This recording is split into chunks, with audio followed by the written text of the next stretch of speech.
नमस्कार दोस्तों, मैं अपना चैनल मेरा जीवन मेरा अनुभव में आप लोग का बहुत बहुत स्वागत करती हूँ।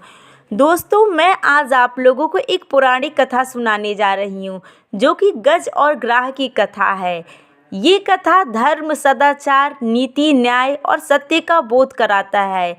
ये प्राचीन कथा हमारे जीवन के लिए प्रेरणादायक है। पूर्व काल में क्षीर सागर में त्रिकुट नाम का एक विशाल पर्वत था। उसके सोने, चांदी और लोहे के 3 शिखर थे।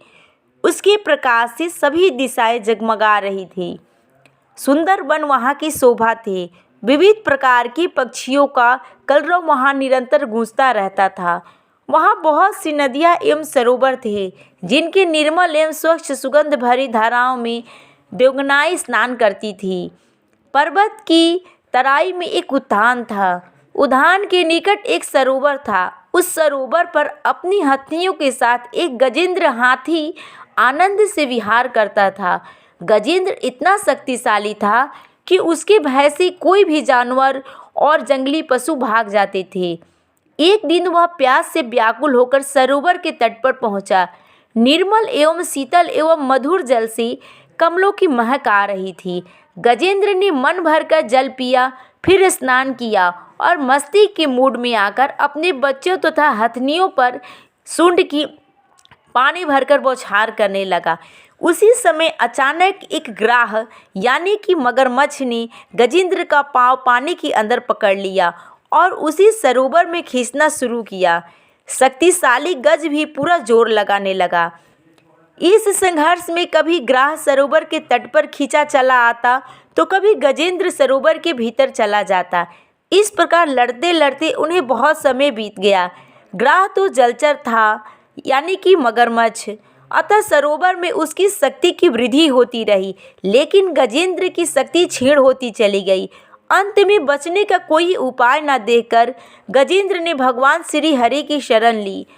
वह अर्थ स्वर में मन को एकाग्र करके पूर्व जन्म में सीखे हुए स्त्रोत से भगवान की प्रार्थना करने लगा कि संसार के चेतन शक्ति वाले परमपिता परमेश्वर को मैं नमस्कार करता हूँ। संसार को चेतन शक्ति देने वाले परमपिता परमेश्वर को मैं नमस्कार करता हूँ, जो सबकी रक्षा करते हैं, सबकी आधार हैं तथा प्रलय काल के घोर अंधकार से परे विराजमान है। उन श्री हरि को मेरा नमस्कार है। हे प्रभु, मेरा उद्धार के लिए आप प्रकट हों।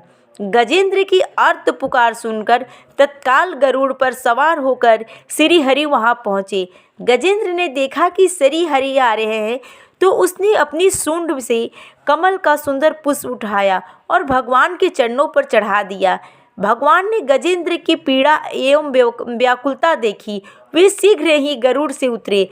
गज एवं ग्राह दोनों को एक साथ उठाकर वे बाहर लाए और चक्र से ग्राह का मुख फाड़कर गजेंद्र की रक्षा की।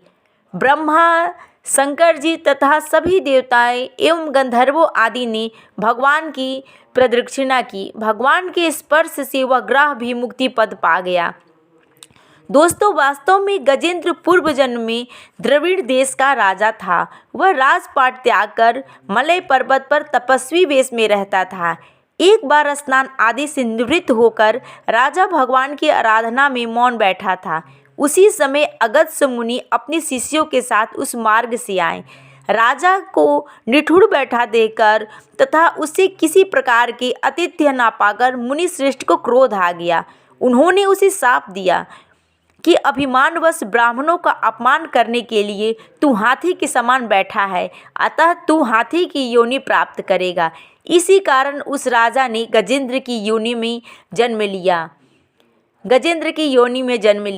लेकिन पूर्व जन्म के संस्कारवश गजेंद्र को भगवान की स्मृति बनी रही और वो भगवान की प्रार्थना करके, आराधना करके भगवान को वहाँ पे श्रीहरि को अपने अर्थ स्वर में पुकारा और फिर अपने दुखों से मुक्ति पाई। तो दोस्तों, ये कथा आप लोग को कैसी लगी कमेंट करके ज़रूर बताएं और इसी के साथ मैं इस वीडियो का अंत करती हूँ।